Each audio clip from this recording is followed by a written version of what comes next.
Hello, my name is Seda, and this is my first restoration video. Also, must excuse me because of my English knowledge. It's not my normal speaking language, so it's quite hard for me to speak. I have been into electronics for already 15 years. At the moment I'm finishing college or high school, depends on what country you are. And I really like it, and today I decided to make my first restoration video. What you see before you is an audio amplifier. This is Telefunken RA200. I have been searching for this amplifier for quite a few years. There is a little bit of special in it, I would like to say, but I guess we'll start from what state it is right now. I mean, in what condition, because it's just how I got it. Of course I a bit cleaned it, but it's still dirty. So okay, let's power it up. You can hear the relay click, hopefully, if my camera is catching that. And let's turn on some tunes. I have here my audio interface. It's Lexicon, Alpha, nothing special. Of course I have manual for this amplifier that we'll look after first test. Also sorry about my shaky hands, because camera is quite heavy and I guess quality is not the best, but whatever, let's go.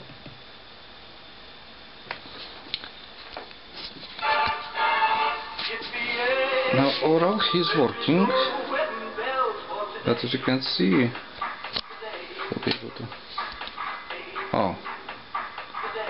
you can see that only one level is working. The other one is barely switching on or switching off.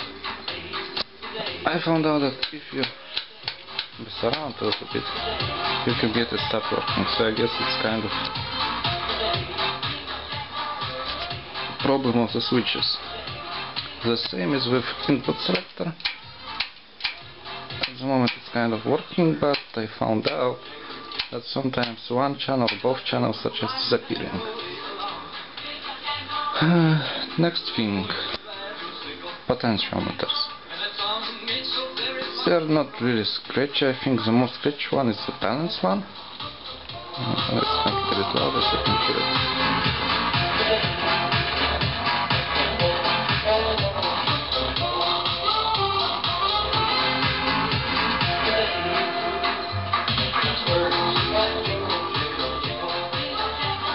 Now it has all the basic functions. What we have here: high filter, subsonic filter, especially good for vinyls, which I really like to listen to. Loudness, of course mono. Speakers can be A or B or A plus B, depending on your system. It has a monitor output, tape copy, and 4 inputs. The rest of the potentiometers, I remember, were kind of alright, but still I guess I'll give them some cleaning. Mid-range, as I found out, actually, if mid-range is on high, I get a lot of noise from the preamplifier, because I know it's not the end amplifier, since if I remove them completely I don't have any noise at all at the output. But if I put it high I have a lot of noise. Of course you can't hear it because it's from speakers. I am only able to hear it on my headphones or through oscilloscope. I mean, not hear it but see it on oscilloscope. But I would say even in this stage its quality is quite satisfying.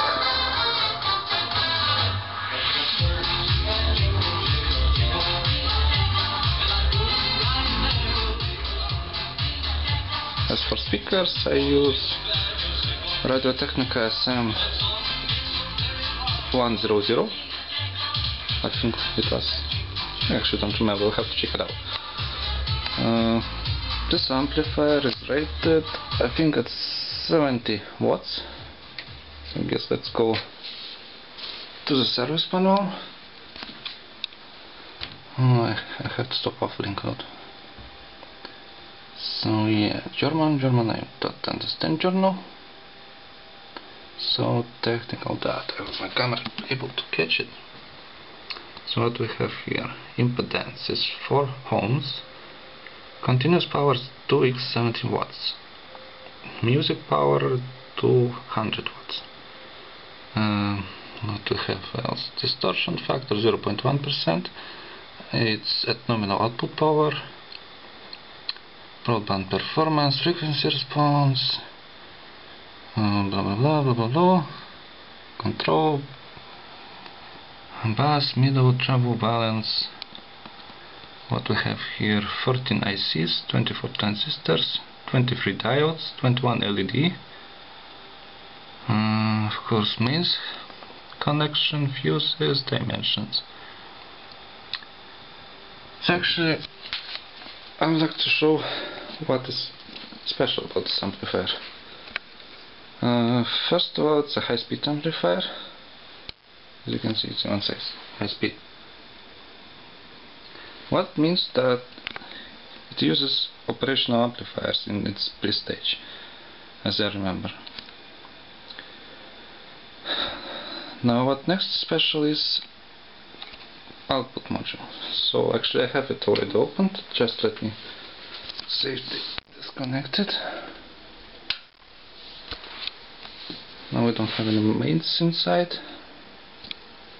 Let's open the tab. If I open it with one hand.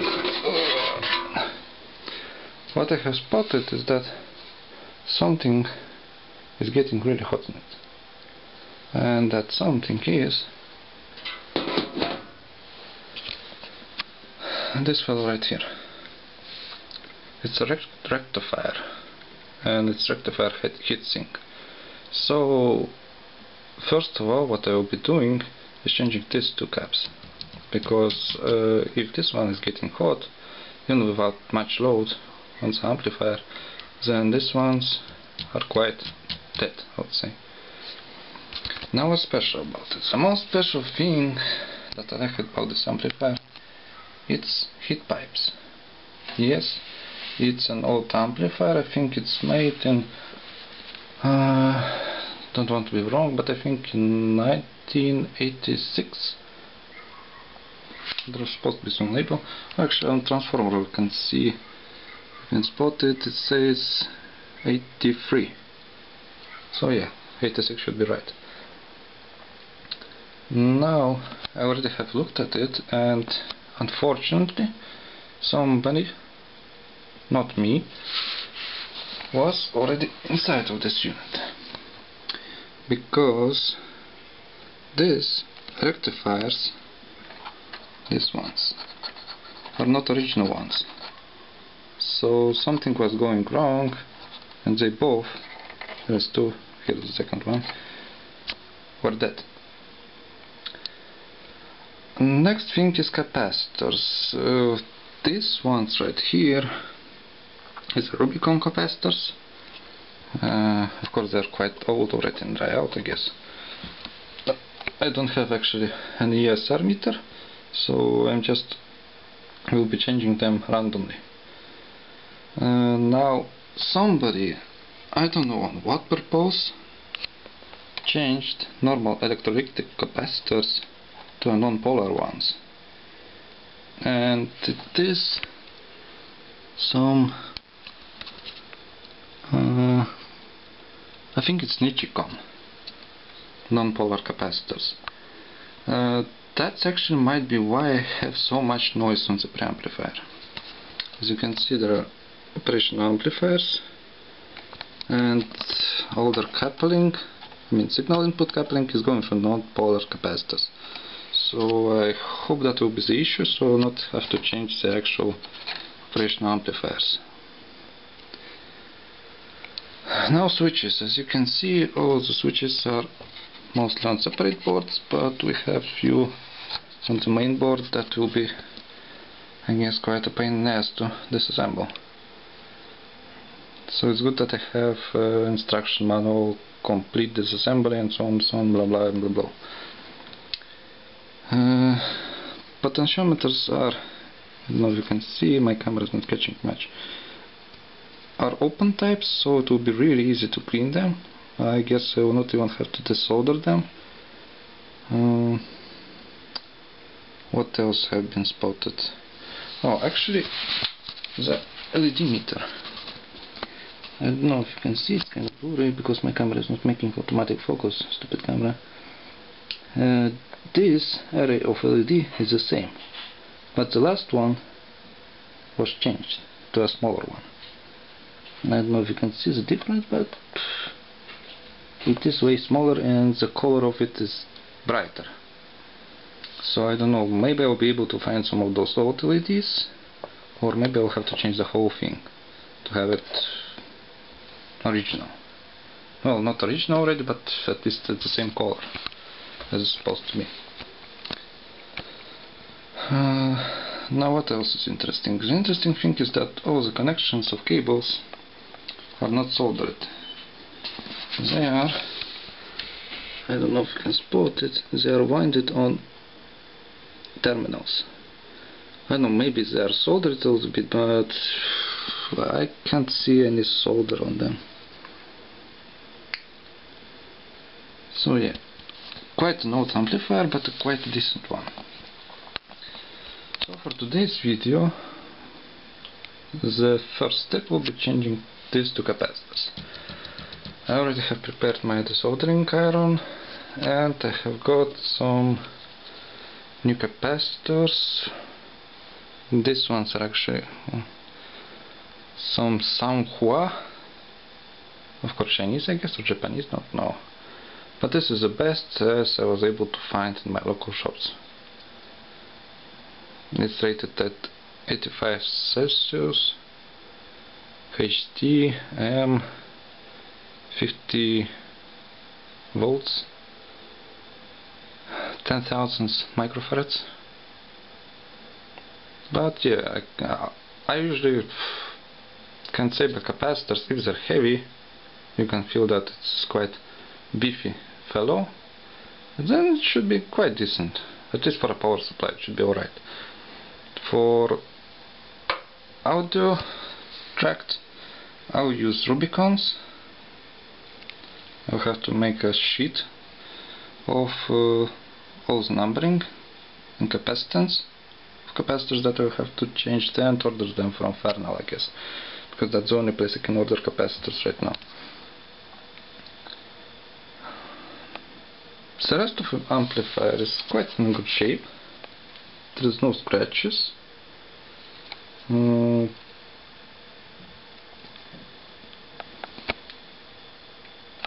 What else? We can take a look at the back. How it looks at the back. We have standard speaker terminals. There are also socket terminals for speakers that are unfortunately, I found by testing, not the best thing to use. So I'm using standard cables, clip-on. Actually I like how they made the end stage of main amplifier. They separated the high power stage and the drivers with metal thing right here in the middle. So I think that's a really good idea. Makes way less noise. And you can see there are some BIOS adjustments, as I guess because of that little electrolytic capacitor near it. And here is a 0 adjustment for left and right channels. Fuses also for left and right channels. So yeah, let's change the capacitors and take a look if it made any difference. So far I guess do not make any much difference, but maybe at least rectifier will be not getting that hot. So I have removed the bottom cover of the amplifier, and unfortunately I found out that that bridge rectifier was already changed, I guess because of that bad soldering around here, not even cleaned. And of course those little one bridge rectifiers also, you can see that they were soldered on quite not nicely. The rest of it looks quite alright to me. Don't see any bad solder joint. Also the work looks really good in my view. Output transistors were not changed because soldering is perfect on them. So yeah, let's continue and swap those capacitors. So I have changed the capacitors. I used my usual stuff. This is the best thing to use. It's no clean flues, really good stuff. I really recommend testing it out. It's the best thing so far I found for soldering, especially when I'm using a simple Chinese soldering iron, so bear with me. But capacitors are nicely sitting in there. We'll have to glue them to the board because they're quite loose. But what I can say, amplifier got its character right now. It's got really nice punchy bass that it was lacking actually. I don't know if you can hear it through camera microphone, but here it sounds really nice.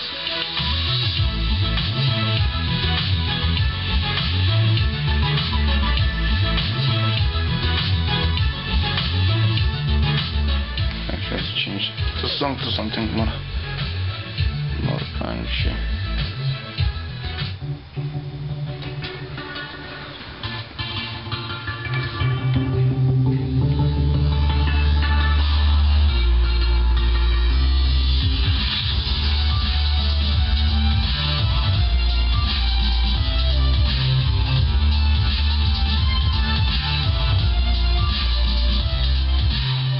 Now, I already like how this amplifier sounds, and sensitivity is a bit too much, I would say. I'm still on 1 on volume and I have 10, so I have like a bunch of power left over. But might be also wrong capacitors. That's exactly can be the issue. Actually, Sander, stupid Sander. So yeah, this is my first video and this is what we have made so far. It will be a lot of parts. So this is part 1 video of the main repair, because I will be changing all capacitors and cleaning potentiometers and so on and so on. So what else today? But I can actually show you what kind of speakers I'm using. It's actually the best speakers that I was able to find, and I still have passport for them. It's really strange. I didn't throw it away. So this is Radio Technica SM1000. Let's look at the specs. Oh, stupid camera. Oh, you can better see. It says 250 watts, 4 to 8 ohms, frequency response is starting from 30 to 20,000, sensitivity is 91 decibel, and it's 18 kilograms for one speaker. Blah blah blah, 17 amp speakers and blah blah blah. Actually, these speakers, I have them already for around 6 years. Now you can actually see my mixer here, and the battery jack here, and MIDI cable also. Oh goodness, so much stuff. But yeah, I was already messing with the speakers because mid-range died on me, I think like next week after I bought them, and there was no more replacement for them because this is quite already rare speakers. They are made in Latvia, but this is the most strongest speakers that you can get, and I would say strongest on the shop here. It has 3 ranges. If I up it almost a bit.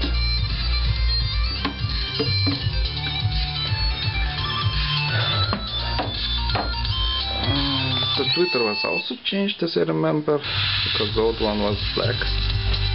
This one is reflective. We have mid-range.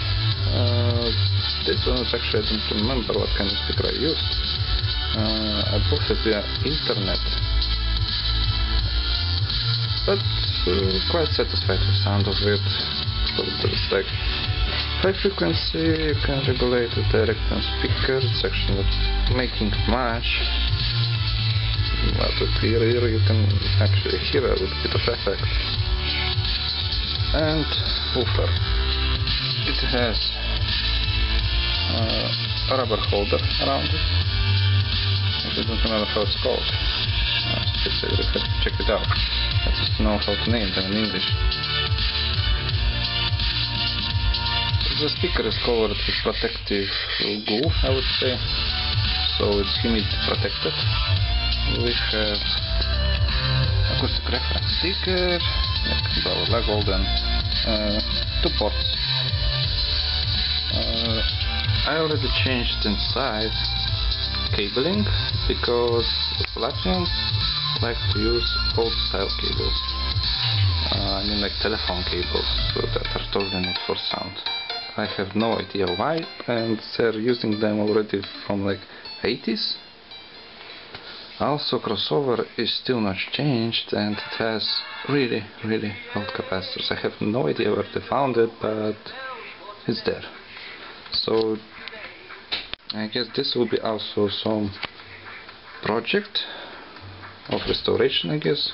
Or maybe not restoration, just upgrading. Let's say, yeah, it's more like upgrading. Because so far it sounds alright, a bit too much high, I would say. But that's mainly, I guess, because of capacitors. As I remember, it's one pass filter.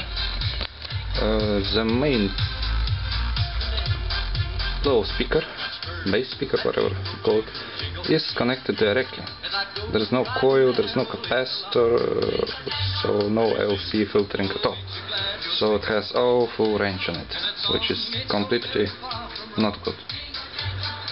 This one has a coil capacitor way, so it has sort of LC, or actually CL, I think yes, CL filtering. So it's capacitor, coil, and then speaker. And this one has a simple, I think, I even remember, 1 microfarad foil capacitor. So yeah, someday I'll have to open them and completely rebuild. But I have already changed all the cables inside to the silver ones. Yeah, I know it's kind of crazy to do something that crazy and expensive for the speakers, but I was young. I'm still young, but whatever. So yeah, I have 2 of this. One's there. And since we're talking, let's check it out. How much? Oh, stone cold. So yeah, I guess this is the end for part 1. If you like this video, then I will continue making it. I mean, continue making videos and putting them online. So I guess till next time, hopefully, when I will find some time to mess around. And of course when I will get my capacitors from far enough. So thank you for watching, and till next time, I guess.